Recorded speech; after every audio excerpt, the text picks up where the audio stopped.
mom and dad. Your mom and dad. Your mom and dad. Your mom and dad. Well, welcome home, family. Mm-hmm.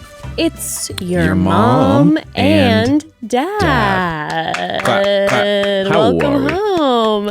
Evan, I would like to show you something. A surprise for me. A surprise for you. A surprise for you. I would like to show you something in the audience, actually, and our dear, dear, dear family. So US Weekly just put out a new magazine. Also, What I is think it people called? call it Us Weekly. You know what I mean? Is it Us Yeah, Weekly? I always hear Us Weekly. I know. I think I don't know. think you're Actually, right. I don't know if it's United States Weekly or if it's Us Weekly, but people say Us Weekly. Evan, it is Us Weekly. It's and Us I said Weekly. US Yeah, US Weekly. Weekly. Wow. Because I think, yeah, okay. Anyway, wow. continue. And I called, Like I think it's like it's like a social mag, right? yeah. Right. I think it's and like then I Us, also like what's going on called it with an Us. article, but I meant the cover. What's a magazine? Like a single, like a, Oh, not an episode. an episode, a magazine, a editorial, a. No, like one mag. The family is screaming Go right ahead now. and cut this, everyone. Redo. What is What are you it when talking you about? have a magazine? Like it's a single magazine. The whole thing is not the article. It's the. Magazine. The family knows what I mean. It's gonna What? make me crazy. It's not a magazine, but it's a magazine. Like instead of an episode, it's a magazine Feature cover. No. Oh, I'm gonna. Weekly? Okay, it doesn't matter. I'm gonna lose my mind and I'm gonna figure it out in a minute. And this is no good. This is no good. Wow. Okay, this is not going well. The cover Okay. of the newest. Of the newest weekly, the cover of the newest Us Weekly. Got it. magazine is Mel Owens.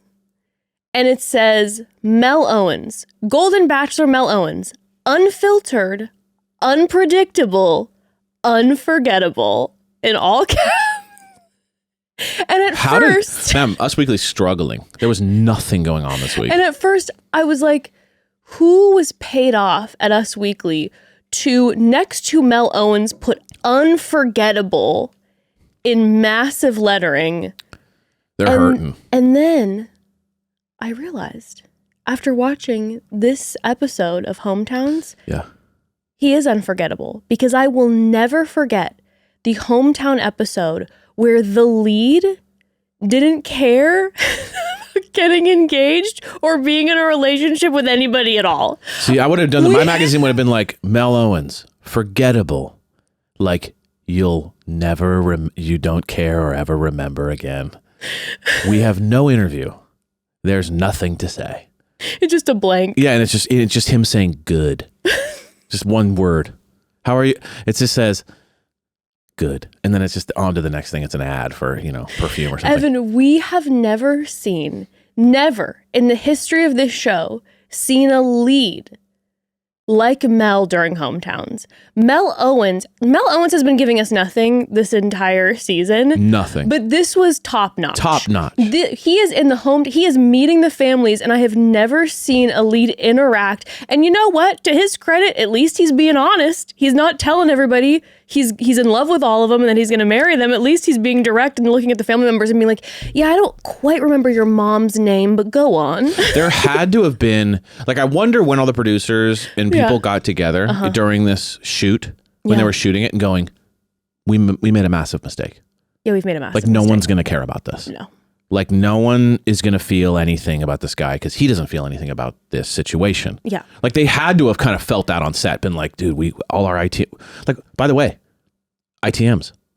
What about There is none of him because he doesn't say anything. It is When he true, it's says not them, often. he's just like, this is great. They must be, because, I feel like you get a real read with all the ITMs. So they're sitting all the ladies down, ITMs. When they sit with him, they must have been like, oh shit, we shouldn't have pushed this through. Well, during this episode in particular, I was like, are they now setting it up? Because we already started this season off with the Mel Owens apology tour.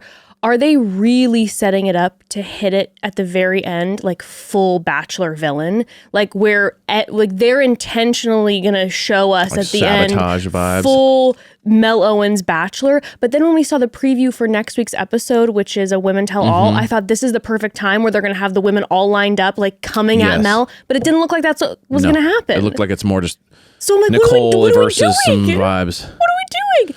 But regardless of the fact that he was giving us nothing, I loved this episode. You know what? It was entertaining because it was like so different. It was so unique. Usually we have lead nervous for the first time. Yes. Script flipped. Now the kids and the cousins and the uncles and aunts are interviewing them, putting them. Now they have to explain. Yes. Mel said, I see your script. I throw it in the trash. I see your nervousness. He was true.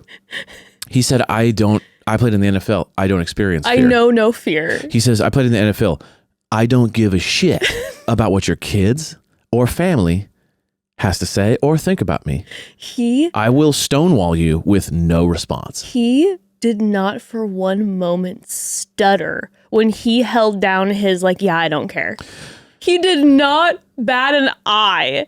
But not only that was so watching that, then I felt like, even though it wasn't nice to watch, I really enjoyed watching this episode because there was something about it, like you said, that was so different that I also felt really strong. I don't know what it was, but I felt really strongly watching the women in it too. I had there was a lot of dynamic with the different women, with the kids that I don't know. I feel like with the Golden Bachelor, with the Bachelor, the Bachelorette, all the typical seasons, the hometowns have become pretty cut and paste because I think the lead, the contestants, and the family members are now hyper aware of being on TV. So everyone's pretty well, good for you. Yes. And there was something that felt more raw about this episode that we haven't had in a long time, where I was really feeling things watching it. I don't know. Well, I liked it. It was also just like a not like it way. Yeah, I liked it. And it was weird. I mean, it's definitely bizarre because it's one of those things where we've always watched someone's parents and siblings have an opinion on who they're with. Right. Where this is the second time only that we've ever seen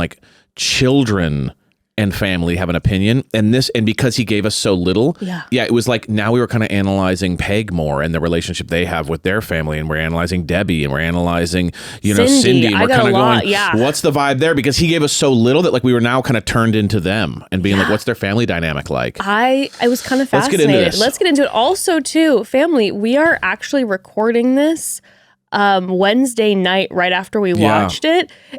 It's been a hot minute since we've done it, since we did a nighttime one. So we're having a little beverage. We're having a little beverage. So it may get a little unhinged. So let's enjoy perhaps. It's nice. I like to switch up. I like the occasional nighttime. Hometown.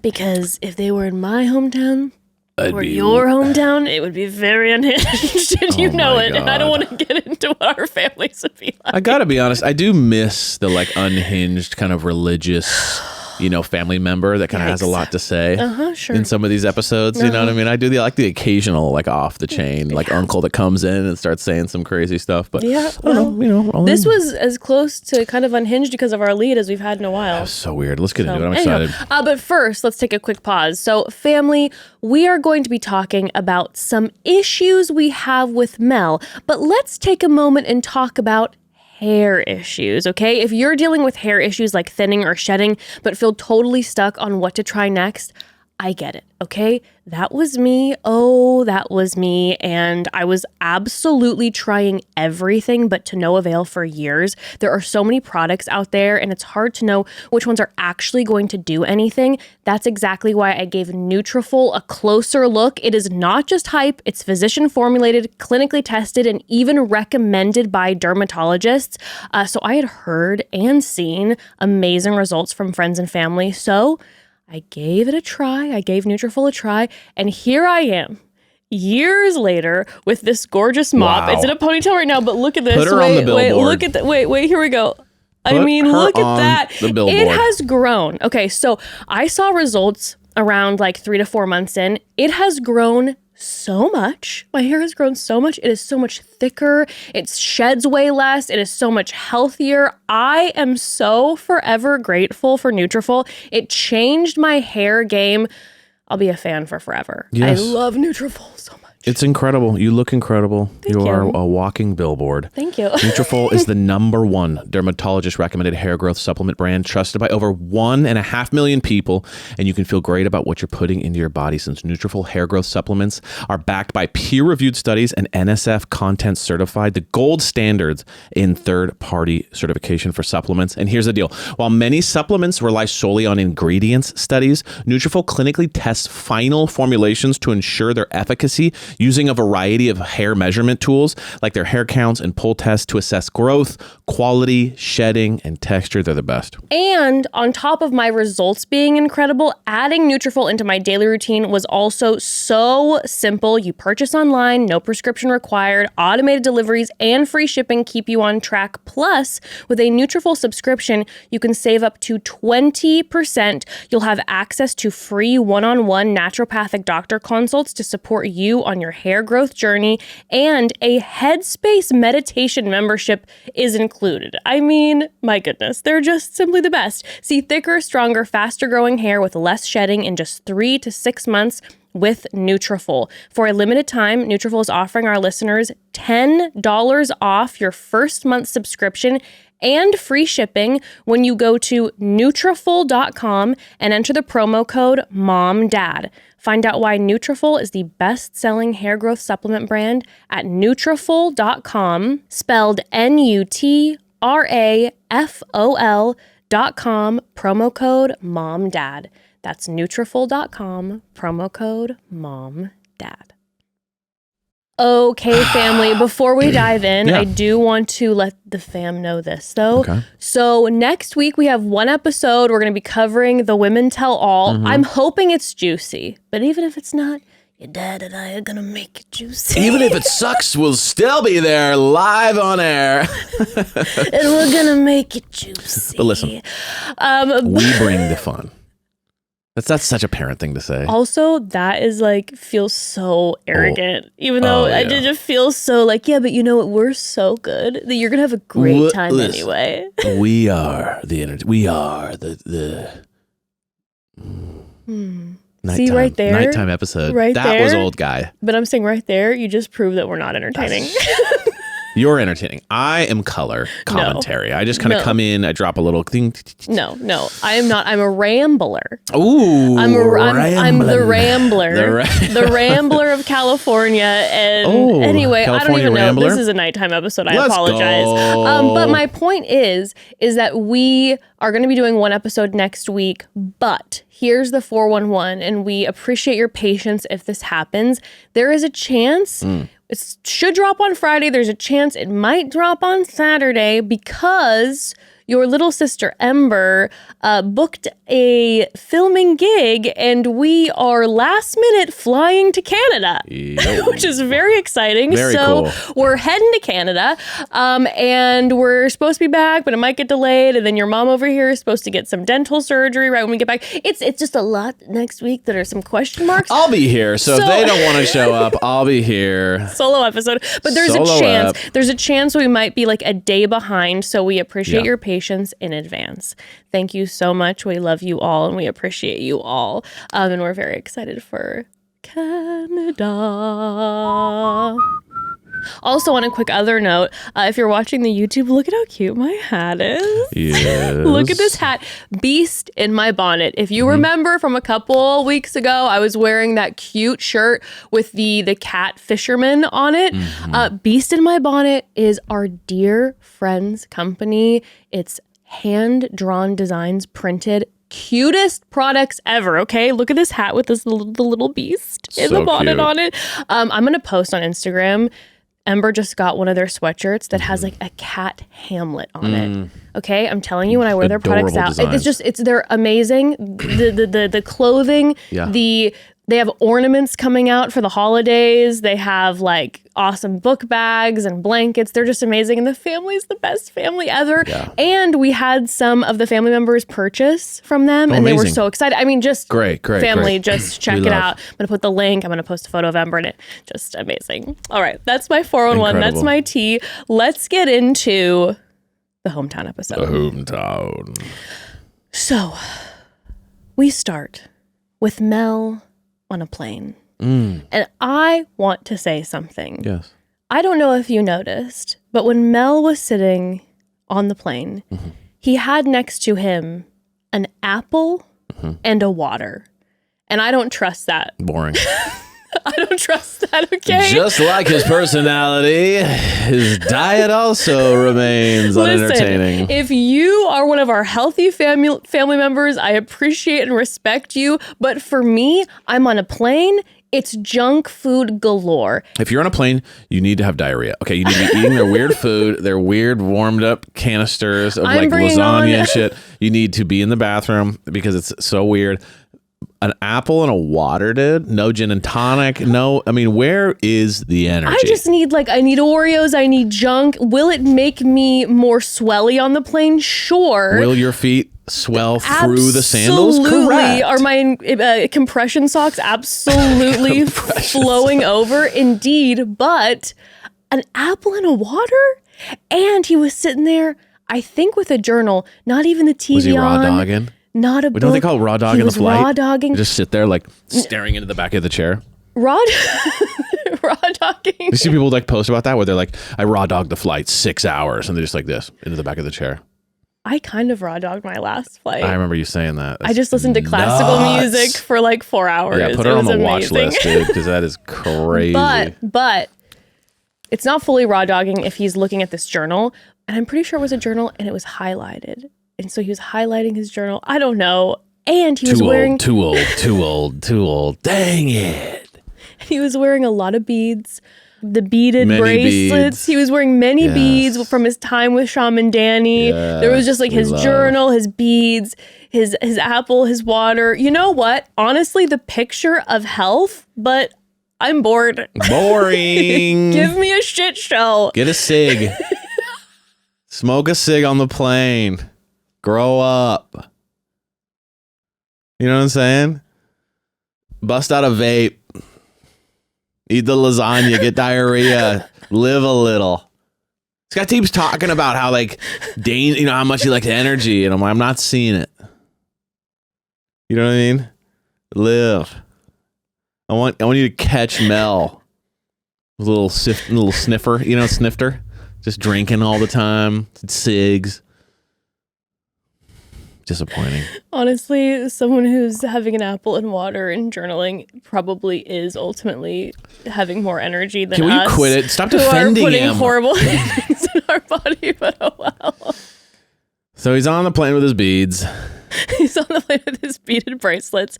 And first he goes to Peg's hometown in Las Vegas. Viva Las Vegas. Part of me kind of wishes that they hit the slots, but Yeah, I would ultimately... have appreciated a little bit of like a strip vibe. You know what I mean? Oh, Not stripping. Sorry. I have to go to a strip club. That would have been sick.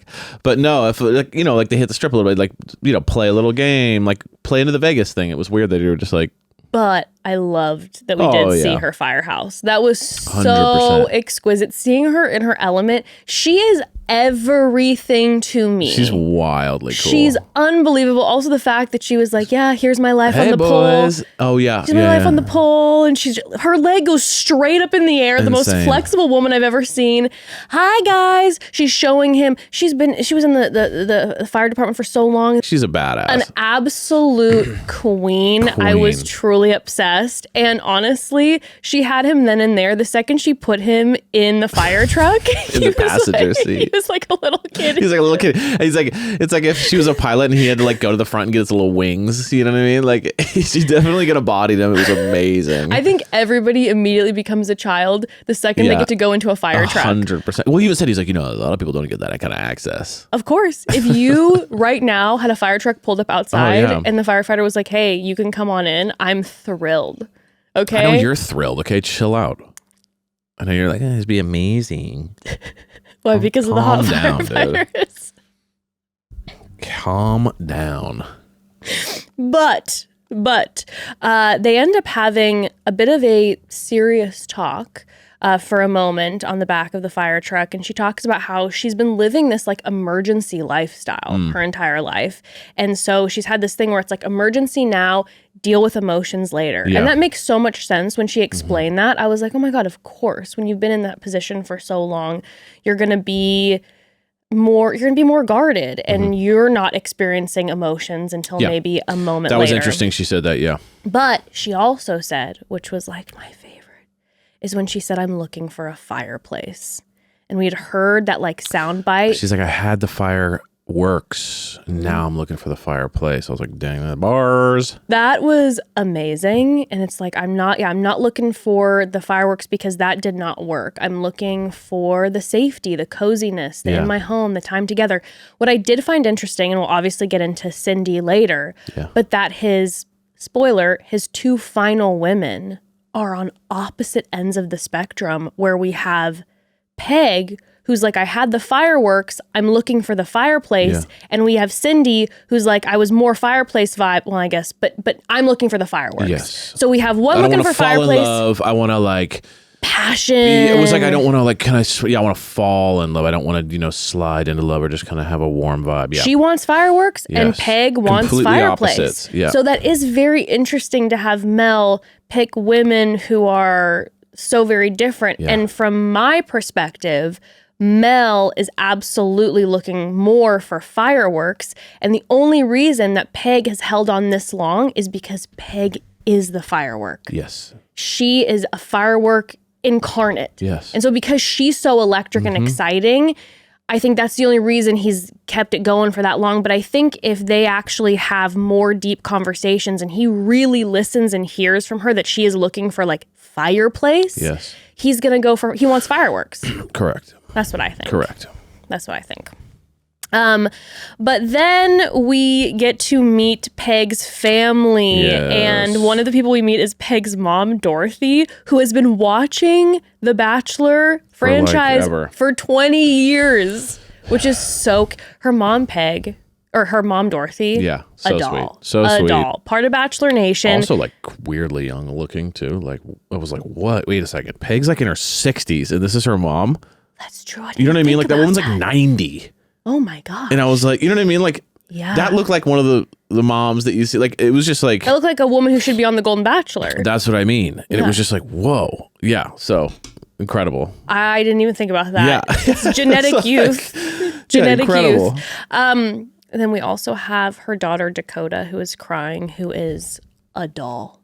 Obsessed with Dakota. Now, this is where this episode starts to take some wild turns. First, I immediately wrote this down, and it hit me in a weird way. So Dakota asks in front of all the family members, what are your first impressions of my mom? Yeah. How did she get out of the limo? And Mel cuts her off and says, blonde. He cuts her off and he goes, Dakota, you have no idea. And Dakota goes, oh, I know. And there's something about, this is the daughter in me. Yeah. As the daughter of a single mom, there's something about some guy walking in who's never met me before that when I'm saying, what's the first impression? What was she like coming out? And the guy goes, oh, you have no idea. I'm a little bit like, yeah, I do. Yeah. That's not the right comment back, in my opinion. Your mom's hot is not what we're looking for with the family. Yeah, but I'm also just saying like I know, like you have I have know no her, idea. you don't. Yeah, oh, interesting. This is just maybe a personal thing. I see where you're but going again, with this. as a daughter, there was a trigger there for me. As opposed to as you know your mom is stunning, that kind of energy versus the I don't care about the stunning part. I want someone looking at me and being like, well, you know. Like if I were to say, hey, here's this guy, he walks in and I say, so what were your first impressions of my mom? How did she come out the limo? If he looks at me and he goes, well, Jess, I mean, you know your mom. Right. I'd go, here's our moment together. But for the immediate response to be like, oh, you don't even know. Right. I know that it's just like a colloquialism, but it's a vibe. I don't like that. I'm like, no. That's my mom. I know. Yeah. You're new here. You come in and you respect Humble. that I Yes. know my mom and you don't know my mom. Got it. Do you get what I'm saying? 100%. I also just kind of feel like in front of a bunch of like family, Yeah. saying hot blonde is just weird, It was hot. right? All you had to be like, Beautiful. yeah, I mean, stunning. Gorgeous. You know, the first thing that hit me was obviously before she even said a word, I thought, whoa, her eyes lit up the, the driveway, and she had this incredible energy, and she's stunning, but no, nice ass. It just had that energy. You know what I mean? It was just kind of like, legs for days. yeah, it was fucking hot. And just kind of like hot blonde. It's just like, oh, like her brothers, it's just like, I don't know, it's weird. Like, we don't actually need to know what you're thinking. Like, make up some shit for us. You know what I mean? It's kind of weird. Hot blonde. Your sister's hot. Your mom's hot. First thing I thought was, oh, yeah. Then I got to know her alive energy. Anyway, I'm a little angry about it, but it just was weird. You know what I mean? It was like, have a little like vibe, but like, you know what I mean? Like, this is the weird thing. Okay, I just got to say this. Isn't he a lawyer? Like, I thought he's an attorney. Yeah. I thought lawyers kind of like have a way with words. You know what I mean? Like, famously. Don't they have ways of saying things that like convince people of things? Like, where is this? But remember what we talked about? How maybe he's saying some wild shit and they're just having to edit out everything like he there's says. nothing usable. Nothing's usable. Like, where's the charm? Where's the like smooth talk? Where's the like bang, bang, boom? Where's the like, he doesn't mean it, but he's saying it energy? It's like none of that. It's just, your mom's hot. Huh? But like, can we get into the Dakota conversation? Because it truly was incredible. Yes, let's talk about this wild solo convo with Dakota, her daughter, and Mel. But first, we got to take another quick pause. So, Mel's conversation with Peg's daughter was awkward. Yeah. And speaking of awkward, why risk eye contact with Chad at the dispensary when IndaCloud ships THC to your couch? Stronger, legal, zero Chads. Chad free. Chad free. Listen, family, let me tell you about IndaCloud, okay? IndaCloud isn't just another hemp brand. It's a fully legal online dispensary that's already moved over 10 million gummies, mountains of exotic flower, and pre-rolls as far as the eye can see. And every product is tested in DEA certified labs and ships straight to your door. No sketchy dispensary runs, no guessing what's inside. It's federally legal THC made simple. That's why more than 50,000 customers already trust IndaCloud to keep their buzz hassle-free.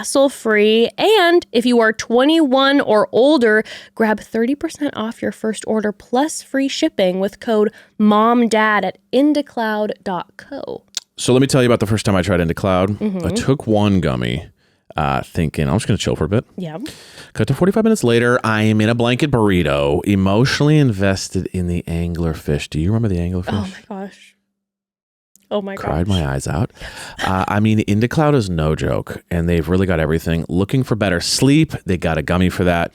Want a little light social buzz without tipping into chaos? Yes, please. Easy. Need something with a little more kick? That's where the Beast Mode collection comes in, potent enough to impress even seasoned pros, but still legal and predictable. Oh yeah, that beast mode. Oh, yeah. Beast mode. Whatever your vibe, quiet porch nights, smutty book in hand afternoons, or a weekend hang with friends, IndaCloud's got a match that's tested, trusted, and delivered right to your door. If you're 21 or older, grab 30% off your first order plus free shipping with code MOMDAD at indacloud.co. That's indacloud.co, code MOMDAD. 30% off, free shipping, and snacks suddenly taste like an adult Michelin star meal, okay? Fill out their quick survey when you order to support this show, then go finish that episode, that game, or that snack you started. And as always, please enjoy responsibly. Huge thanks to IndaCloud for sponsoring today's episode. Okay, let's discuss the conversation with Peg's daughter Dakota and Mel. Yes. You know what? Actually, before we give our thoughts on that, Evan, I think we should do a dramatic reading of this conversation. Okay. Finally, my time to shine. The theater. I've been talking about joining theater, and I've been talking about how I would actually be an incredible actor. So I think this is my time to kind of just start working on some of these skills and kind of put it out there for the world to see. Well, if there's any agents or managers, please reach out. You can play the role of Mel, if that pleases you so. I think I could handle it. And I will play the role of Dakota. Okay. Ready? Hold on. Kind of a method actor, so I just need to kind of get in the zone. Okay, yeah, go ahead. Go ahead. Played in the NFL. Yeah, go ahead. So, how are you doing? Good. How are you feeling about my mom? Great. Okay. Why? Okay, I'm going to tell you why. Because I love her spirit. What about her spirit? She's got a lot of energy. Yeah, she's definitely has a lot of energy, but what about her energy? It's alive. And seen? Thank you. Like I said, if there's any representation, I'm willing to accept many offers. I will pay you as well. Family. You know, I got to give him credit on this. He's willing to sit in awkward silence like someone I've never seen. He made her sweat. Oh. You know, usually it's the opposite. He goes, I'm going to see you making me sweat and I'll make you sweat. And I will raise it. I'm going to make you have to awkwardly and nervously come up with conversations.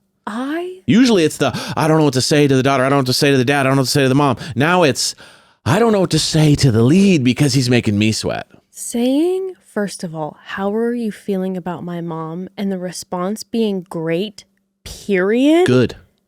Great. Wasn't it great? Oh, it was great. That was good. I was after. Sorry. So, you know what? A little better. She got great. She got great. She got great, at least. But the response being great, period, yes, is truly a level of Bachelor lead behavior unlike we have ever seen in our lives. What do you like about her energy? Alive. It's like, hey, bro, are you alive?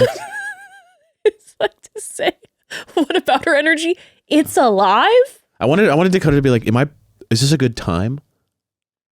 Honestly. You know what I mean? Is now a good time or should we do this later? Yeah, am I bothering you? That's what it felt like. It felt like she was bothering him. Yes. It was like, I don't want to talk to your freaking daughter. One word answers is crazy. I want to hang out by that pole with your mom. Yeah. That's what it felt like. I want to get back to the pole at the firehouse with your mom. I don't want to be here talking with you and your mom's brother about like what commitment. He wasn't picking up too like on kind of Dakota's like annoyance. No. Or her kind of like, well, this is awkward energy. He was just plowing. Just like absolutely Dakota plowing. Later on when they're talking, she's going like, you know, when they start talking about engagement and she's kind of like, well, are you in love with my mom? I was like, not yet.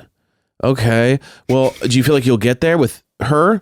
We'll see. That's why we're here. He said, I don't know. He said, I don't know. And then she's like, well, do you feel that you'll get that way with anybody? And he was like, we'll see. And then she's like, wait. And then she kind of starts almost chuckling, like in that sarcastic way of like, wait, isn't this the point of the show? Like in a couple of weeks, you're going to get on one knee. And he's like, I'm not here to get like for that. I'm here to connect with someone. He said, I don't even know if I'll be in love at the end of this. Right. Which was almost became a little like inception-y to me, because how many people go on this show and we as the audience say, how in the world could you fall in love that quickly? And like, is he's it real? Kind of exposing the vibe. You know what I mean? Like he's kind of saying, yeah, I agree. This is fucking insane. The dude has not been PR trained thoroughly enough post the podcast, apparently, that they're like, no, the point of it is supposed to be that you at least act like you're in love and are willing to get down on one knee at the end. And he's like, yeah, no, I don't know what you all are talking about, but I don't even know if I'm planning on making one of these women my girlfriend. He's like, I don't even know if I'm gonna make them my friend. You know, true. You know what I mean? Like, I don't even know if we're a friend level yet. I don't even know if I would invite you over to my house for like dinner yet. You know what's happening here? Is you mentioned earlier in the season that there were some moments that were giving more Love Island than Golden Bachelor. Yes. This is giving Love Island. 100%. It's the whole... They're together for like months and they're like, I'm willing to maybe say that I might be having feelings for you. It's like the Ace and Shelley, like Yeah. they leave It's like, dude, it's been the island 8 weeks. together. You guys live and every moment together, and you're like, they're not I boyfriend and might girlfriend yet. want to date you at some point in 3 years. Yes.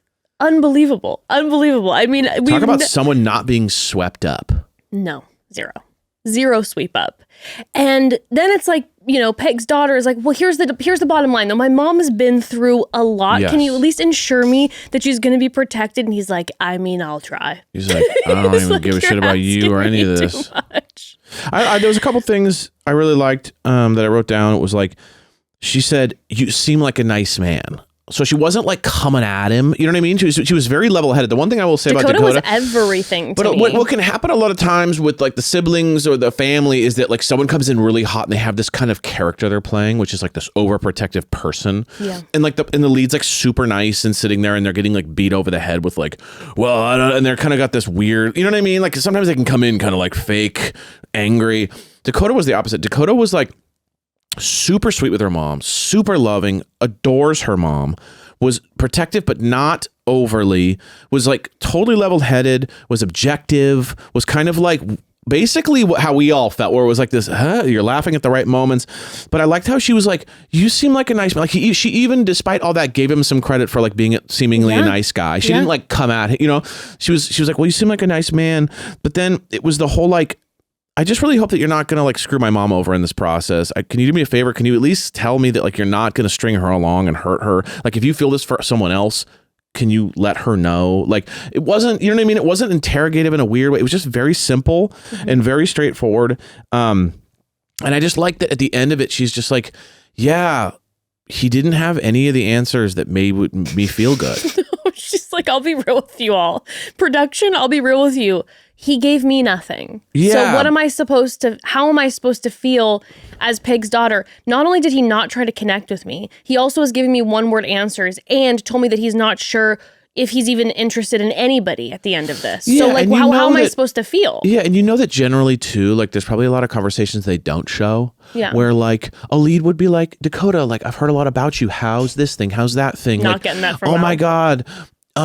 I heard about this. How did that go? You know what I mean? Just got like really sweet, just back and forth. You could tell he didn't ask a single question. No. You could tell he didn't even once like engage her to like get to know her and care about. It was really weird. Yeah. It was so, and then at the very end, my favorite was, thanks for having me in your home. And then he just gets up. Like no one had gotten up yet. He was just like, Yeah, he's like, I'm out of I'm here. getting the fuck out of here. Like I'm already over this. I usually don't have to deal with this. Well, when Dakota then When you're talked to dating her, 30-year-olds, I don't have to do all this family shit. I don't have to meet the kid typically. Yeah, this is a nightmare. I don't want to deal with this. That's why I date women with no children. Because they're too young to have, you know what I mean? It's just like, it's giving like he doesn't want any of this. I know. Well, when Dakota then talked to her mom, she was just kind of like, hey, you know, I'm going to support you regardless. Yeah. But I don't want, she's like, I kind of want you to just like come home and don't go like, through with this. She literally laughed and she goes, come home, don't go through with this, mom. Like, please don't. She's like, I'm concerned that he's not going to be appreciating you as much as you deserve. And she's crying. She is such a sweet girl. Very sweet. And you can tell just how much she adores her mom. Their relationship is so Mom walked in, she's bawling. They are so sweet together. And the fact too that she's like, I'll support you, but I'm going to be honest with you too. And I'm not thrilled. But she wasn't honest in like a brutal way. She was just kind of like, hey, I love you. And this feels a little strange. It was very level-headed. Her whole family was darling. Her brother was so sweet the way he was interacting with Mel. He's so soft-spoken and Very precious. Nice. And her mom was darling. But what I did note is that Peg, when she was talking to her mom, her mom said, are you fond of him? And she was, yeah, he's a nice guy. Yeah. And then Peg's been like that way from day one too, kind of like really likes the idea, but hasn't seemed as swept up as some of the others. Well, and then Dakota asks her too, and she's like, he's a nice man. Yeah. And so the response of he's a nice man, I wonder, but I also wonder, I can't tell if it's that Peg's not that into him or if she is just very, very protective and her walls are up because she's protecting her heart. And so she's not letting herself get swept up, because she did tell her mom that if Mel proposed, she'd say yes. Yeah.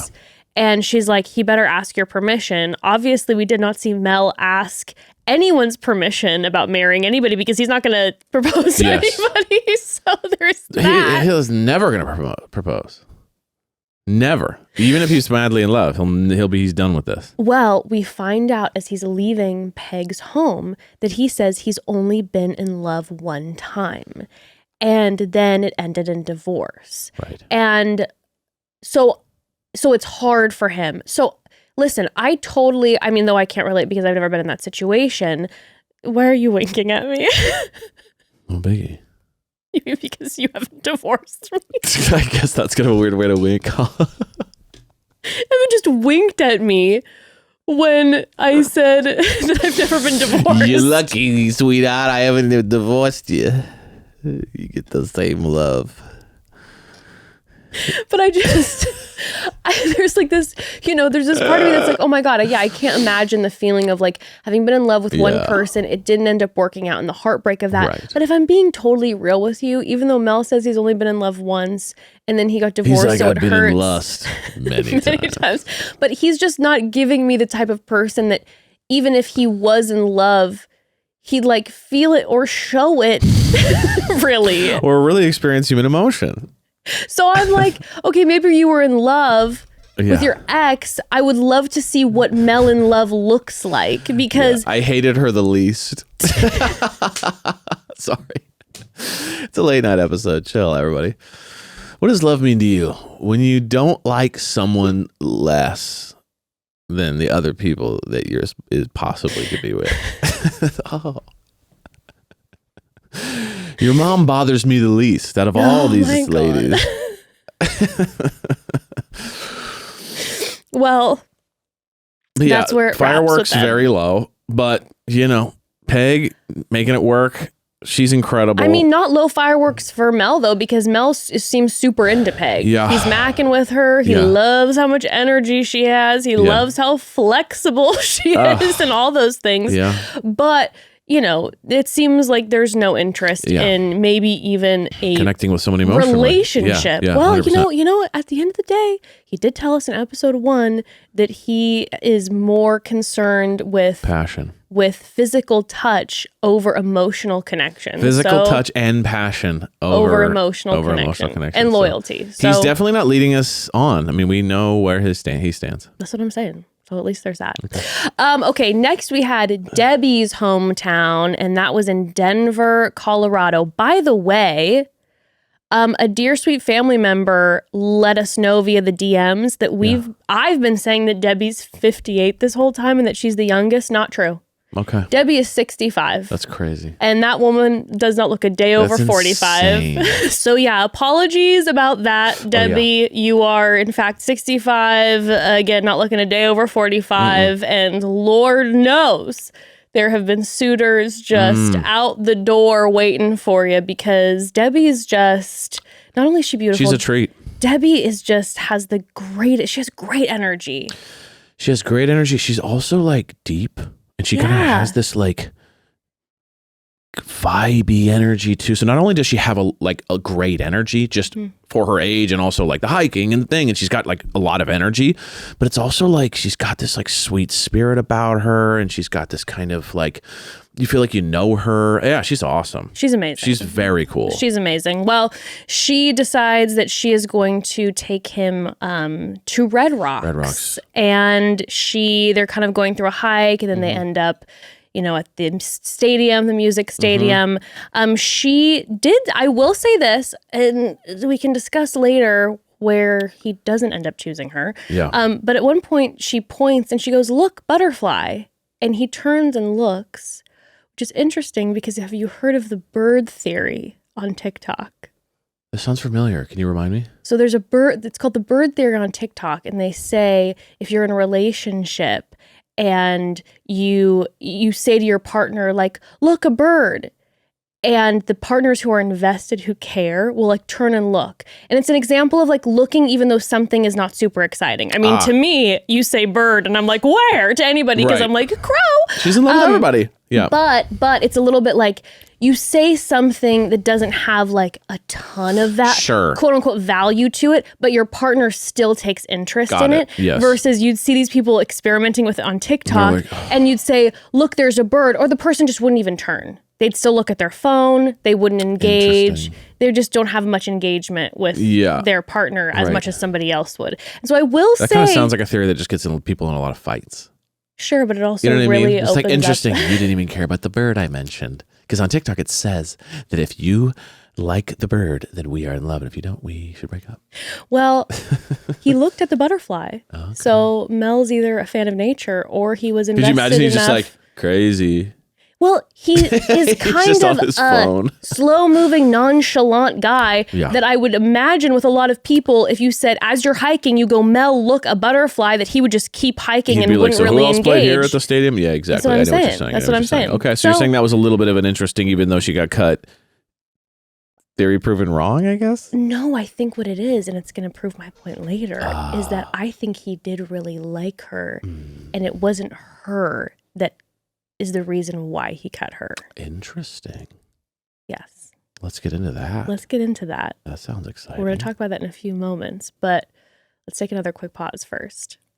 Family, I will tell you what, if I was one of the kids of one of these golden ladies after being present for that hometown date with Mel, I'd really be searching to find my inner calm. Yeah. You know what I'm saying? I'd Oh, yeah. really be searching Yeah. to find that inner Quite the calm. search. And hey, that's actually something I've been trying to do for myself lately because aren't we all? Aren't we all right now? And on that journey, I discovered Minnesota Nice. Minnesota Nice is a trusted source for natural plant medicines, especially Amanita muscaria, helping people find calm and healing. Amanita, which has been used for centuries to promote relaxation, enhance dreams, and help with sleep. And Minnesota Nice is, in fact, the #1 supplier of Amanita muscaria in the U.S. with their affordable, high-quality products. And I really love that Minnesota Nice is all about education, not just sales, offering a community, dosing guides, which if you're interested, I absolutely recommend, and information so you can find out what works best for you. Also, their global network of over 40 trusted distributors ensures ethical sourcing, working directly with families worldwide who earn several times more harvesting for them than they would in traditional jobs, supporting sustainable practices and local communities. They also offer a wide range of premium ethnobotanicals beyond Amanita, including Blue Lotus, known as centuries-old aphrodisiac. They offer it in a gummy form and also in tea form, which I personally really love. I really have benefited from Minnesota Nice Blue Lotus. Helped me wind down, even tapped into my deep empathy levels. Like I just felt like a opened up, was a little warmer. Jess loves their reishi for sleeping, and they have all sorts of others available as extracts, gummies, tinctures, and consumer-ready products as well. And again, I love that they care so much about quality and education. Everything from their sourcing to their packaging just feels really thoughtful, which I really appreciate. If you're looking for a way to relax, recharge, or just feel a little more at ease, you have to check them out. And again, I absolutely recommend checking out their education and dosing guide beforehand so you can find what works best for you. Minnesota Nice wants to help you find your calm. Go to www.mnniceethno.com/mom-and-dad and use code MOM-AND-DAD22 for 22% off your first order. That's www.mnniceethno.com/mom-and-dad, code MOM-AND-DAD22. Much love. Okay, so before we get into the actual meeting of Debbie's family and my theory, let's talk for a moment. The remainder of their time at Red Rocks, she actually opened up to Mel about her last love, the one who she was either almost engaged to or did get engaged. And it was when she was around 50. And it was gnarly. It was so heartbreaking because she discusses that this person, she cared so much about this person, but they suffered through depression, and she knew eventually that she needed to separate from him, but was struggling knowing how much he struggled, and talked to their therapist, and eventually ended up leaving. And then after, he ended up taking his own life. And I mean, Heartbreaking. it was so heartbreaking and so devastating. And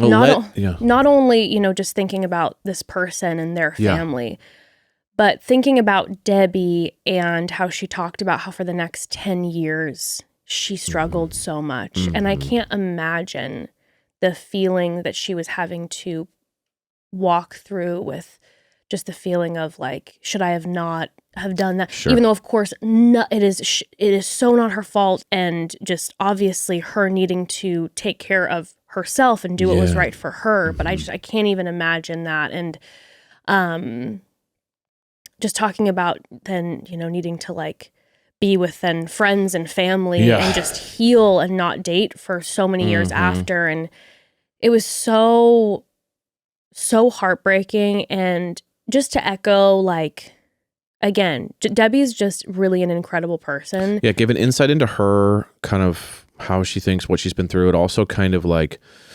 she talked about how it was like a weight off her chest to be able to talk to him about it, because, you know, that it was kind of like looming and she wanted to talk about it. So it was not expected. It wasn't like they gave previews to that anyway. So really hardcore, really heartbreaking, tragic, and also just proud of her getting out into the world again and being able to kind of, you know, experience this, and obviously whatever. But man, it showed a whole new layer to her that we didn't even know existed too. She's a really incredible person, and a person who just, you know, she wants Big that heart. love and deserves to be loved so fiercely. And I hope that Debbie finds that person. I know she will. Dare I say, next Golden Bachelorette energy? She'd be an amazing Golden she Bachelorette. Would be incredible. She would be an amazing Golden Bachelorette. And she's got a lot of love to give.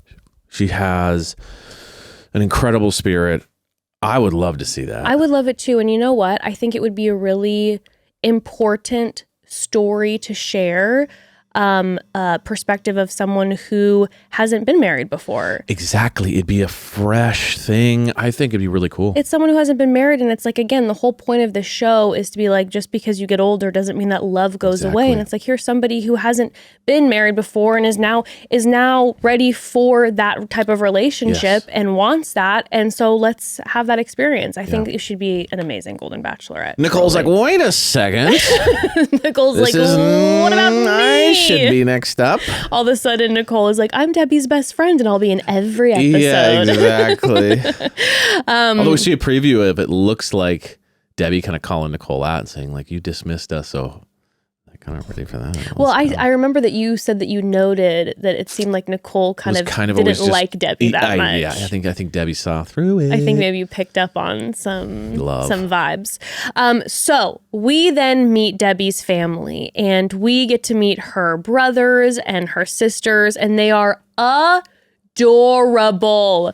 They are her brother Ron. Oh, he's got the greatest laugh ever. You hear it like echoing through the halls right away. He's like, he's got the greatest vibe. Everyone's got incredible energy, awesome vibes. They are the loveliest people. They are so warm and cozy. We end up finding out, we heard about her sister Judy, but we end up finding out that she's got a twin, her twin sister Donna. Yeah. And I was just thinking, I was like, there have been so many twins this season, okay? Yes. We had Sandra and Andra. Yeah. We had, what's her face, with her influencer twin daughters. And now we have Debbie, who's also a twin. Hella and twins. I was thinking, percentage-wise, I've met one twin pair in my whole life. I'm trying to think how many. So, I probably got 3 or 4, but not really? Yeah.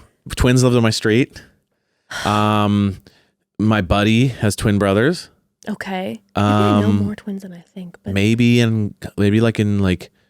feel like maybe I met another pair, but Identical twins are fascinating to me, and if you are part of the family and are an identical twin, like I gotta know your story because I've watched the story. Well, we were born. Well, I watched just so many fascinating videos about like feeling each other's emotions and like hearing each other's thoughts from like. Can you imagine having like someone in your life that you're like, that's my forever, like that's my twin on a whole new level? Yeah. Anyway, I'd love to hear your story if you're a twin.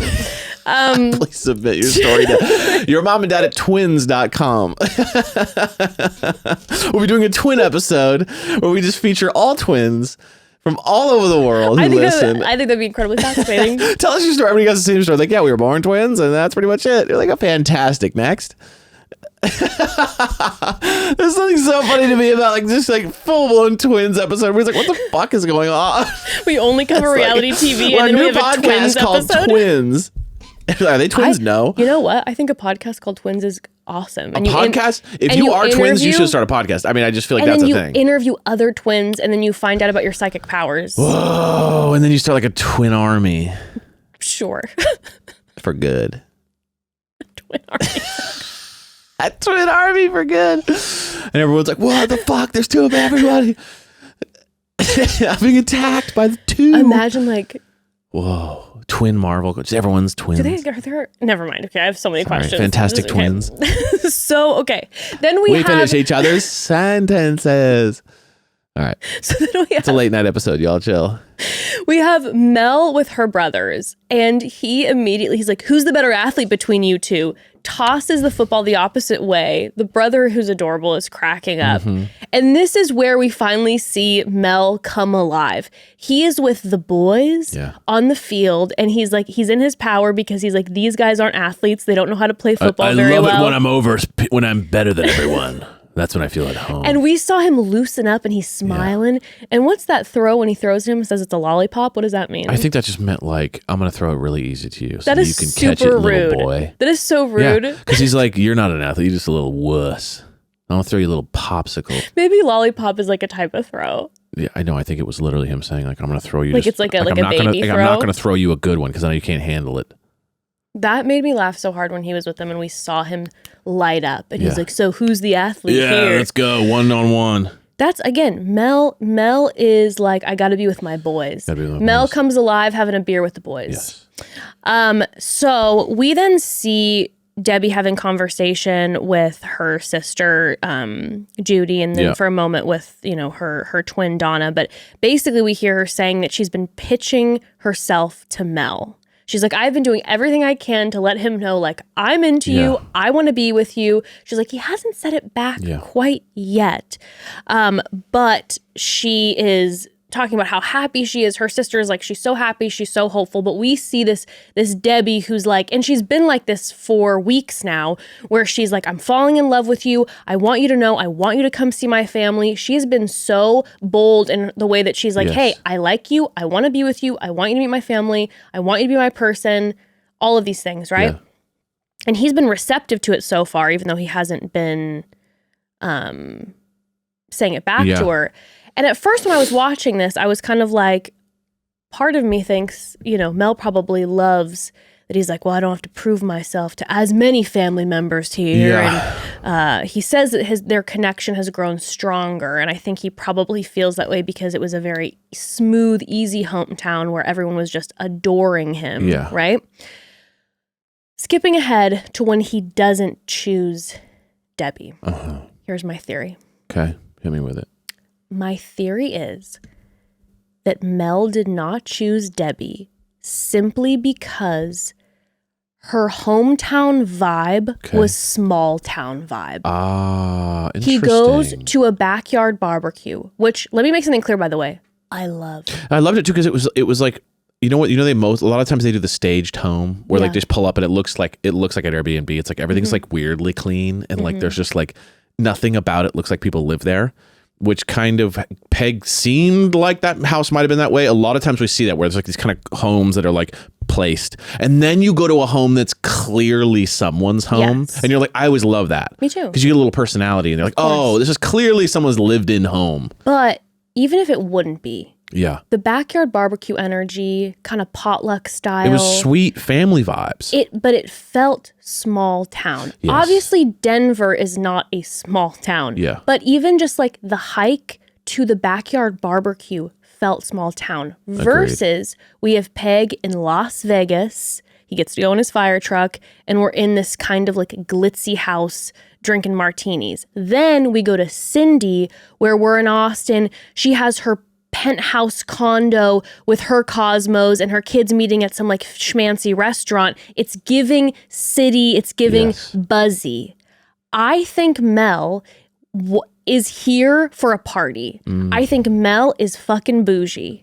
I think he's bougie. And I say this as someone who, you know, unfortunately, born and raised in Orange County, as we've discussed, and know the typical Orange County people. And Mel lives in Orange County. And like we said over and over again, it's the very similar type of like, we have our small yacht in Newport Beach, and we go to these buzzy restaurants, and we're seen out about, and we have our wine and our martinis. And even though Orange County isn't a big city, it has that bougie, buzzy energy. I agree. And he got that from Peg, and he got that from Cindy, but like, Debbie gave small town. And I think he thought, because Debbie's like, hey, I used to be a famous instructor for fitness, that he might get a kind of like Peloton headquarters here energy. are my celebrity clients. Yes. Here's my buzzy lifestyle. I've been single. I've been partying. Here are my celeb. We're going to meet my hot friends at the cool bar downtown. Yes. And I think that's what he expected. And when he's he like, walked in, and I felt like I could see it on his face. And even the way he interacted with the brothers, he's like, so you guys ever heard of a football before? Yeah, he's like, you losers. I think I'm genuinely serious. I agree that he definitely, because, and I think that was super reinforced by the Cindy date. Exactly. And I believe in my heart that if he would have gone, as much as he's into Peg, if he would have gone to Debbie's hometown, and it would have been, here are my cool Peloton instructor friends at this buzzy bar, and we're rooftop hanging with our wine and our martinis, that he 100% would have chosen Debbie and said no to Peg because of his interaction with Peg's daughter, Dakota. I firmly believe it. I do not think Peg's it was not buzzy, but it was more buzzy. It's Vegas. It was better than Debbie's if you're not into the small town energy. Mm-hmm. I firmly believe this. I don't think it was not Debbie. And when he said goodbye to Debbie, he was like, I don't know. I don't want to do this. I don't know. I don't know. I think there's part of him that stews that is like, maybe I should have gone with Debbie. Yeah. But I think he wants liked her, and he's like, this is not my vibe. I think he wants to bouge out. Well, speaking of that, can we go to Cindy? Because I really want to talk about Cindy. I really want to talk about Cindy. Because this was, there's a lot here. There's a lot here. So, because Debbie's was pretty brief, realistically. Yeah, it was. Like we were reading through the stuff, but like it was pretty. They kept it pretty quick. It was like talk to the boys for a few minutes. She talked to the sister. Kind of was done. Yep. So Cindy's hometown is in Austin, Texas. Yes. And listen, we get an ITM from the top where she's like, I cannot stop thinking about Mel. Last night I saw the moon, and I thought, the last time I saw the moon, I was with Mel. I hope he's seeing it like, and lady, thinking of me. And I go, thinking about any of that. I go, sorry, honey. He didn't even know it was a full moon. He definitely doesn't know it was a full moon right now. And if he saw the full moon, he went, well, that's crazy. He did not think, oh, last time it was actually a connection that brought us together. And the fact that we're in the city together, it means a lot. And there's actually, is this the universe bringing? No. Now he's like, what? Good, great, alive. Unbelievable. Okay. And then I lived in this moment because I was like, my romantasy books. When she goes, well, first we find out he's going to meet her family first. Yes. And then they're going to have their alone time after. Which they were clearly giving them a little preferential vibe. Yeah, she with got to the have double layers here. Cindy technically, I think, has spent the most time with him because she got a one-on-one, but she also had the one-on-one time with him at the People magazine cover shoot group date. Yes. And now she has this, and this feels like extended time. They really are favoring their vibe. I think they are too. But she says to him, she says, if you're a good boy, I'll take you to my condo later. And I go, good boy. Whoa. I go, Cindy. Tie me up. Cindy. And Cindy Are also you goes. Also, hinting Cindy at a goes. little bit of a dominatrix. What? Also, when which he I live. If you are. when he walked up, she goes, "Hey, baby." Hey, baby. She goes, "Welcome to Austin, baby." She goes, if you're a good boy. Yeah. I mean, you know I was alive. Yes. I'm like, I'm getting Dom vibes. Yes. And I am alive. But then it was just very much his vibe. Well, he first of all started it with, "We connect intellectually." That was an interesting comment he made. When he walked up, the first thing he said was, "We really connect intellectually." I took that as like, I really like talking to her.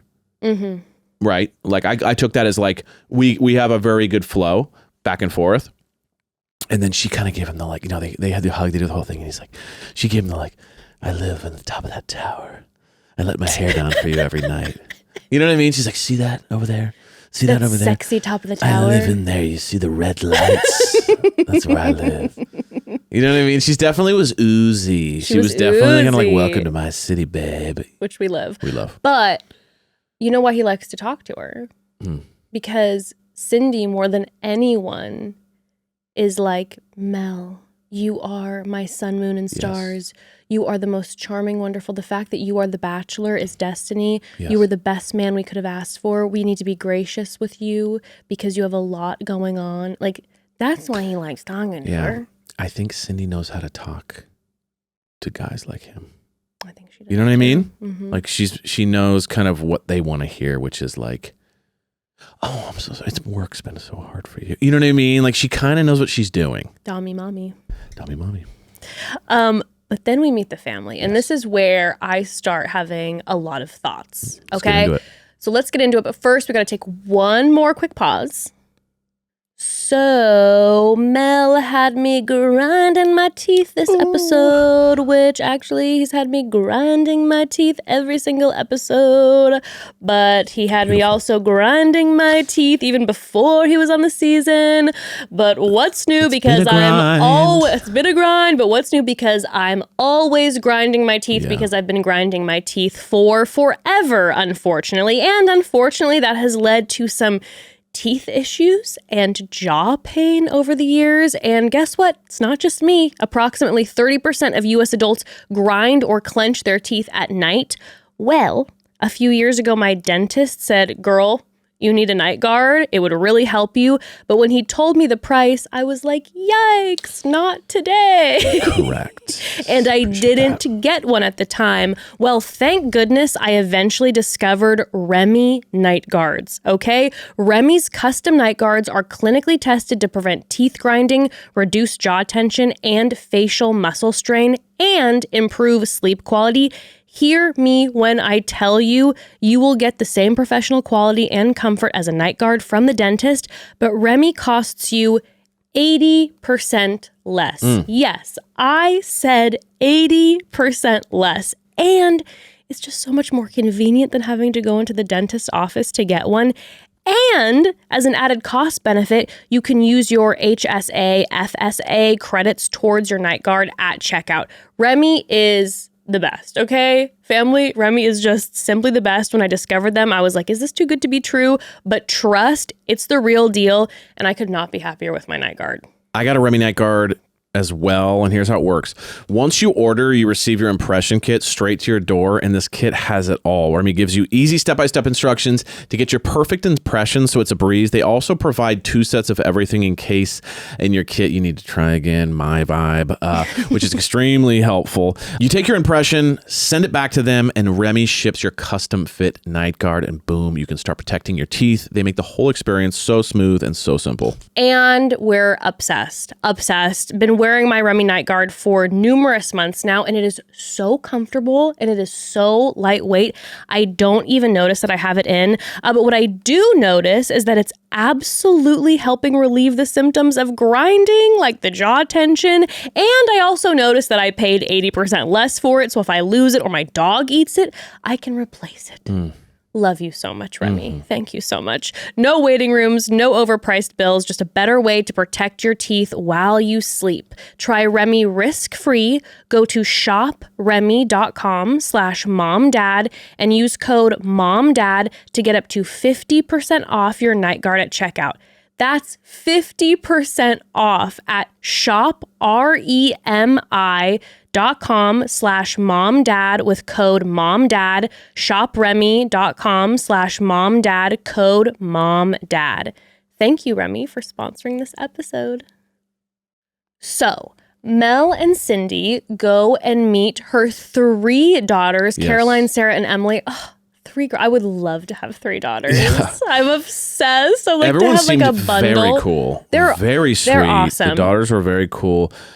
Family, everyone was giving kind of a presidential royal energy. You know what I mean? Everyone was very put together. Mel said and, polished. Well, I at wanted one to point. get. I didn't want you saying that. Why not? Because I wanted to get to that. Okay, I'll zip. And you already blew it. but just on initial vibe, Yes. it was very like, you know, we watch what we say, country club energy, Beauty pageant. Everyone's very pretty, Gorgeous. Everyone's attractive. Everyone's very put together. The son-in-laws were very, very this handsome. great hair. You know what I Yeah. mean? It was very curated. It's very curated. The restaurant matched what they looked like. Uh-huh. You know what I mean? So it was just a totally different vibe. And then when they first all sit down, she immediately brings up Paula Abdul on their date. Right. And she's like, girls, Guess what? Who does mommy love? Yes. And it's Paula Abdul. Again, I'm sure we had a lot cut from this portion, but I felt like It was like, let's highlight the celebrity moment. With the other families, I felt like when they were all sitting together, they were talking about like, how did you guys, when you first met, how did you feel? We didn't see that at all with the Cindy and Mel portion with the full family. We saw the Paula Abdul. They didn't really talk about themselves as a couple. I found that to be a little interesting. But then we see Cindy sit down with 2 of her daughters, Emily and Caroline, and she says right away that Mel makes her feel safe and that, you know, her daughters affirm that she hasn't had that. And Caroline then says something very interesting to me. In ITMs, she said, I was worried for my mom because I thought she'd be lost in the la land of it all, but she seems really grounded. Now, in my humble opinion, it's felt to me like Cindy has kind of been lost in the la land of it all. Okay? I'm in LA. I'm doing this show. This is exciting. Or even Mel's this guy is on a pedestal. It's kind of like bigger than life. If we remove the La La Land being the LA part, I was even more taking La La Land as like kind of like in the fairy tale world. And from what we've seen, Cindy's been very much like Mel is my sun, my moon, and my stars. Right away, day one. When they've spoken for an hour Right. and an episode in is crying because of the other women. From my perspective, she's very caught up in Yes, it. I agree. And this is my thought. Like being with, like, I wonder if it is I like Mel that much or if it's like I'm with the Bachelor.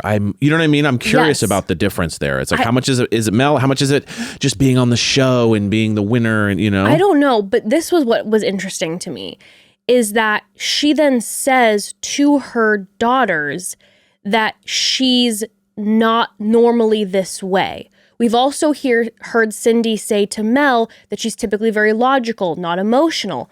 But on the flip side, we have her daughter in ITM saying, we were worried that my mom was going to get really caught up. This is the vibe I'm getting. Yeah. The vibe I'm getting is that Cindy is someone who maybe her daughters know her better than she knows herself. I agree. I think Cindy's somebody who's a little bit like, no, I don't get caught up in the emotion. And she does get caught up in the emotion. I think a great example of this is the not knowing the vibe is when she talks to the 2 youngest. She goes, they go, how you feeling? And she goes, safe, taken care of, very sure. And they kind of go, whoa. They kind of like look like, huh? Wow, yeah. Then she talks to the other daughter and the daughter goes, how you feeling? She goes, well, I'm cautious and I'm a little unsure and I'm a little, wary of him not, you know what I mean? It was like completely different answers. Yeah. And it was like she tailored her answers to who was asking. You could tell that she could kind of tell the young ones, don't be worried, I'm fantastic. And the older one who can kind of see through it be like, well, what's really going on? Well, I am being cautious, just so you know. Well, like it was very like, well, what do you feel? You just gave opposite answers. And also to that point, when she's speaking to her other daughter is like, hey, I'm feeling a little concerned because, from my vibe, Mel gives me the energy like he never wants to slow down. Yes. And she said, sound familiar like your mom? And that's you're not like, but I'm saying, you're like, but is that who you are or no? I don't know. Hard to know. I'm getting the vibe that Cindy is going to mold herself to whatever is going to work with Mel because she really wants this. Whether she wants Mel or whether she just wants that like firework love and she's willing to maybe not pick the right Ignore person some things and ignore to- the things to get that. Or maybe she's caught up in like he's the Bachelor, whatever it is. Who knows? It's whatever just- it is, I'm like, I don't think Cindy knows herself in the way that maybe her daughters know her. Yeah. And I worry for Cindy in that way because it makes me think about how, because I think she sees herself maybe differently than how she might actually feel. It's like when she talked to Mel about how she, in her last marriage, how she said she was like ignoring red flags because she wanted the family? Well, and she's not going to do that anymore. Well, now she wants the fireworks, and I think she's doing the same thing. She's ignoring the red flags. And I think it is 100%. just a pattern, which, oh my God, I feel for her because it's like, in how many parts of our lives are we kind of in these constant patterns and we don't necessarily see them in ourselves, but the people around us do. And I found that to be really interesting. Super interesting. Super, super interesting. Because I felt like her other daughter, and we'll talk about her daughter's conversation with Mel, but I felt like her other daughter was in a very kind way trying to get her mom to see that. Where You're it's like, like, hey. we know how mom is. And mom can get caught up and be like, this is the love of my life, or this is, whatever. And then mom gets hurt. I felt like her other daughter was in a very sweet way being like, okay, I am concerned. Like, is Mel going to be the one who loves you only for forever? Well, it was very Dakota number 2. Like it was almost the exact thing twice. Yes. Let's talk about when. Right? Like it was weirdly identical. Yes. That there was this kind of older daughter who was like very nice, very understanding, not Sarah. kind of playing this rude vibe, very chill, very cool, but like asked a couple basic baseline questions. And the most she got was, I like your mom. I was like, huh? Yeah. And she's kind of like, was that okay, even? like I would love a little bit more than I like your mom out of this. And he even just started it off being like, we have a lot in common and it's not just the physical attraction. I'm like, okay, thank you. That's not what she Sick. asked. She didn't ask about She didn't go, how's the sexual relationship with you guys? I want to make sure that's locked in. She didn't say that. I And was the like, first thing that then he said to her is he was like, so how come she hasn't found a guy? And I don't like that it's question. a weird thing to say to I don't someone. like What's that wrong? question. It's by saying what's wrong with her. Yeah, tell me what's wrong with your That's mom. just saying, what's wrong with your mom? Do I need to know any weird shit? Yeah, no, It's giving honestly, that. It's giving that. And And then wanting her to tell her why. yeah, and she says, she's like, well, she's dated great guys, but they just haven't She's been looking the for the guy, one, and she yeah. wants that next person to be the person she's with for the rest of her life. And she's like, okay, what can you, essentially, like, can you see yourself with my mom? And he's like, I like your mom a lot, but I don't know what's going to unfold in the next few weeks, aka these other babes might be wild in the sack and I might choose them instead. Gotta try it all out. But she's like, can you see yourself in the next 20 years? Oh, this was hilarious. When she said, so can you see yourself in the next 20 years in a rocking chair? He cuts her off. He goes, yeah. I won't be in a rocking I'm chair. very cool. I don't do that. I'm virile. I don't like a rocking like, I want to be in chair. a rocking chair. It's sick. I know. And then she goes, okay, on a motorcycle or Sorry, climbing. That was- Mr. Cool Guy. When she said on a It was motorcycle very or funny climbing it was a mountain. totally a dig. Oh, it was a dig. And I lived. And he didn't even catch it as a dig. He was Didn't like, catch yes, it. exactly. And then By the way, and I know we're kind of shitting on Mel, and I'm sorry that it's like we can't be very like, back and forth with it. But like, these women have way more energy and pop out of that chair a lot faster than Mel. If I do say so myself, these women are like high kicking, jumping around, and he's talking about how like, I don't know if I can date these old ladies because I'm Mr. Cool Energy guy. And I'm going like, the way you talk and your energy is very old man.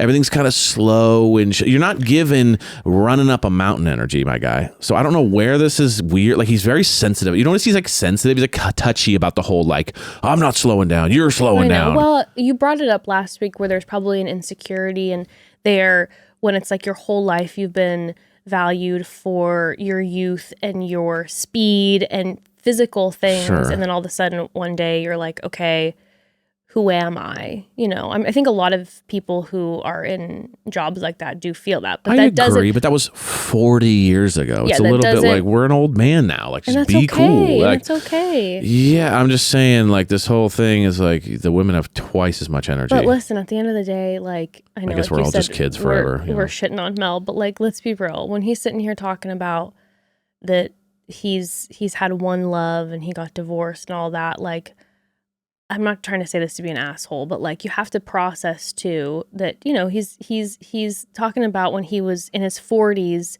the woman who was like in her very early 20s. And it's like, that was the one person I've loved. And you're like, okay, well, your reference is off. I'm just saying, you know, I'm not saying everybody, listen, there's layers to this. And I just think it's something that, you know, there's just layers. Okay. All right. Appreciate that. You take that as you will. I appreciate that. Take that as you will.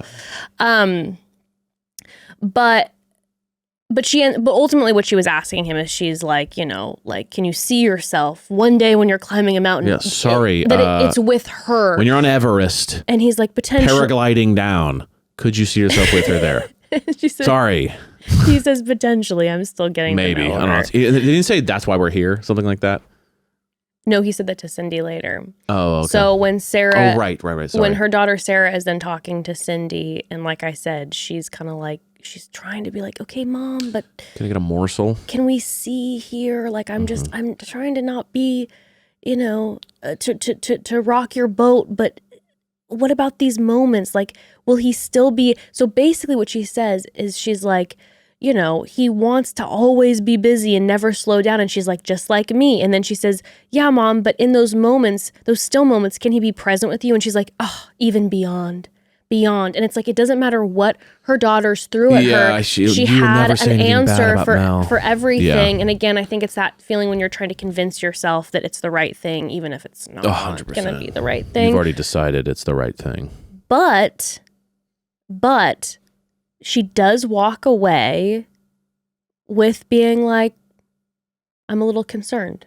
Yeah. So she doesn't walk away fully being like ignoring everything all the things her daughter said. She's like, uh-oh, my daughters seem to be a little concerned and maybe, you know, there are other women here and maybe Mel isn't going to want to walk away with me. And she's kind of processing that, even though then her daughter did say, she's like, well, I do feel like my mom is in love with Mel. But then they go back to Cindy's place, and her place is gorgeous, and he loves it. Her place is sick, overlooking the entire city. It looks like like it's very cool. It's very cool, and he loves it. Loves it. He literally is like, wow. He's like super into it. I like the restaurant you picked. I like, this is my vibe. I'm telling you, he's bouge. Luck be a lady. Yeah, it's very cool. He's bouge, and it's like, look at the view, look at the drinks, look at the all white sofa. I can live this life. I'm cool with this. You know, and then we can take the drinks and go rooftop and by the fire, and I'm into this. Now, I'm not into you, but I'm into this. He's like, we can stay half of the time at my place in Orange County, and then we can go to Austin, Texas, and have your rooftop. I mean, like, I can see him picturing 100% what this is going to look like. But she then is saying in ITMs, she's like, oh, but wait a second. You said that you wanted to mention something about the polish because he says, she's like, okay, what do you think about my kids? And he's like, your kids were better than I expected. They're wonderful, polished. Yeah, like I just thought, well, it was reinforcement to what you were talking about, which was the whole, like, he might have cut Debbie because of the hometown vibe. And, you know, Cindy and her family had by far the most different vibe from the other two. Yeah, country very club city, very like put together, very clean cut, very nice restaurant. You know, everyone's like in the beautiful gown, whatever. But it was like, it wasn't his leading thing wasn't, oh my God, your daughters are so caring and kind. It wasn't, oh my God, your son-in-laws are great men. It was, they're polished. It was like, I liked that they looked good, that they had the right words. It was I could see myself in this country club life. I like the restaurant. Your apartment is nice and polished. I like the package you've presented me, not the people inside the fucking package. Right. But I just thought it was like so telling that he said polished. Like polished is such a specific way to describe it. I've never heard anyone describe another human as polished in low-key a good way. It was like, I don't know, it's kind of weird. It's like very polished. You know what I mean? Like, but he took it as like, this is good. This is a compliment. And I just thought that was really weird to say, how did you like my kids? Good. They're really polished. To be like, and low-key, a little look into the Orange County vibe. That's the like value vibe. It's like they're good because they're attractive.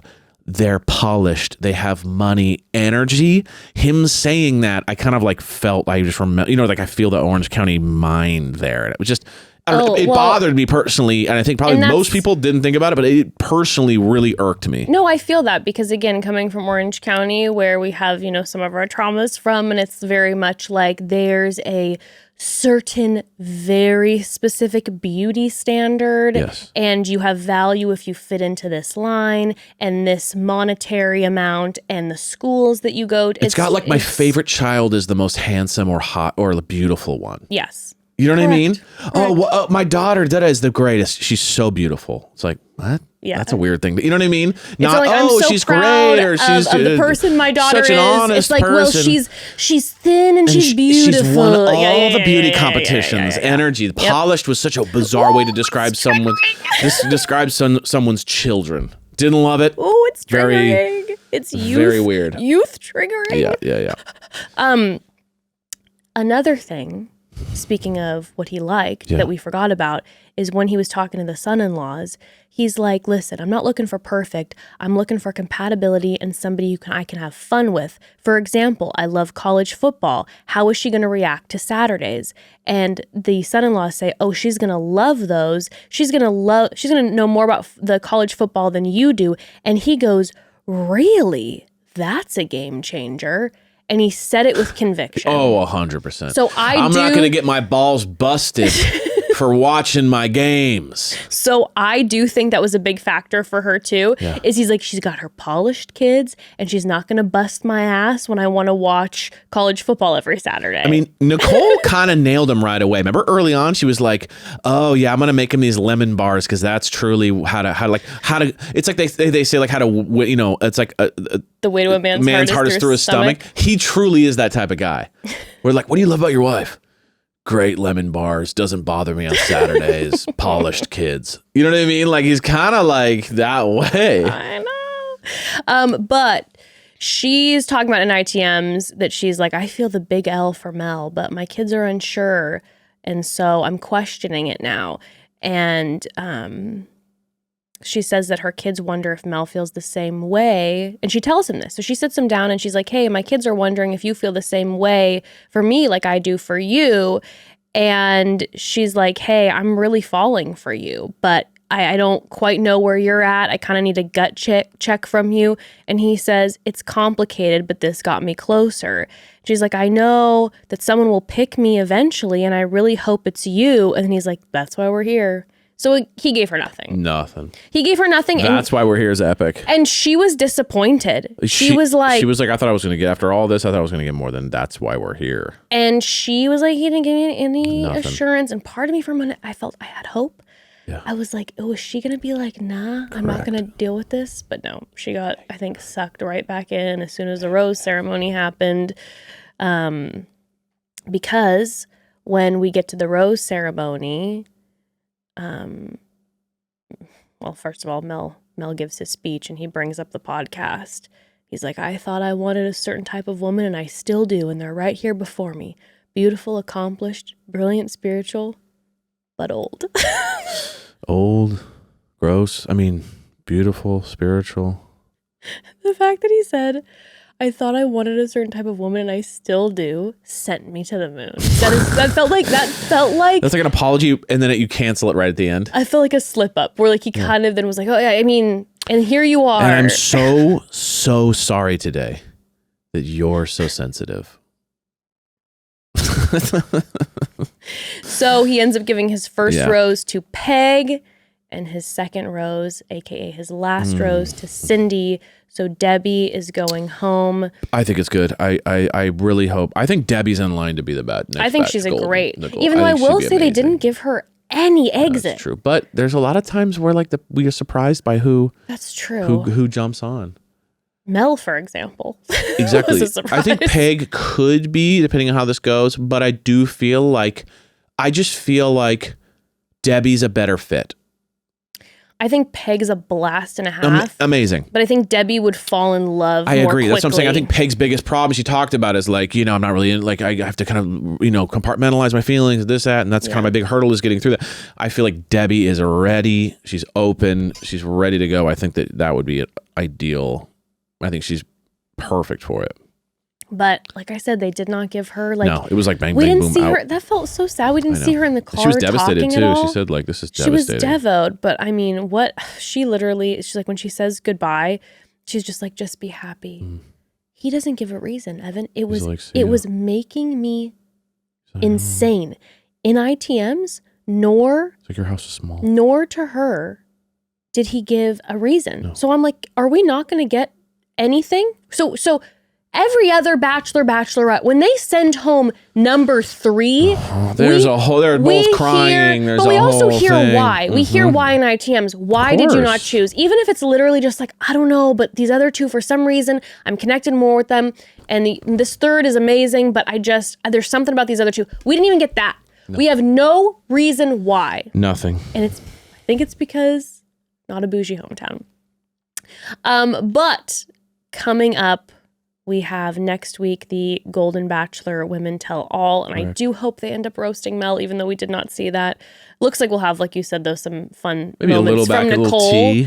Some moments from Nicole. Nicole needs to be called out. I mean, if doesn't happen, that's insane. Well, but Nicole needs to be absolutely called out now that they've seen all this. That's insane. We see her crying, being like, Mel, I did feel for you. Well, I love that. I like the idea she has to defend her love for him. That's very funny. It's very funny.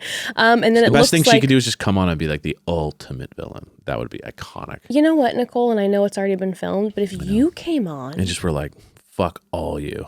Well, even this if is a game to me. But if she came on and she was like, listen, I really regret what I said about the other women because that was really mean. But I'll be real with you. When I found out that Mel was the Golden Bachelor after what he said, I was so upset and I wanted to just say fuck it because I was hoping to find love. But then I realized, you know what?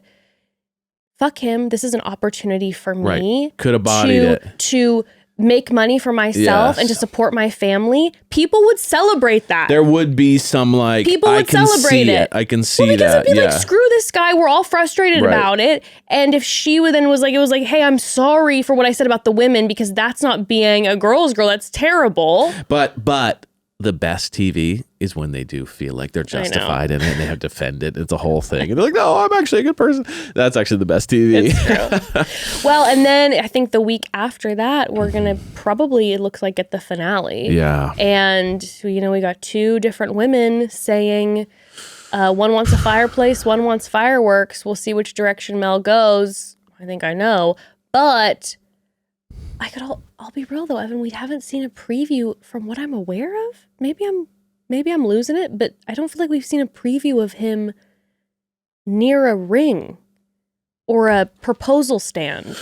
I don't think we've seen any hint of him proposing. There's been no clips. There's been no them clips at the altar. That's what I'm saying. So maybe usually by now there's plenty of you're gonna hear the craziest ending you've ever seen. So what happens? I think he just goes to Applebee's with her and it's just like, great, I'll take the endless nachos or something, and then they just let's be real. Mel has an apple and water. He'd never Javier's, go to Applebee's. Yeah, and they get the lobster. It's the weirdest show ever.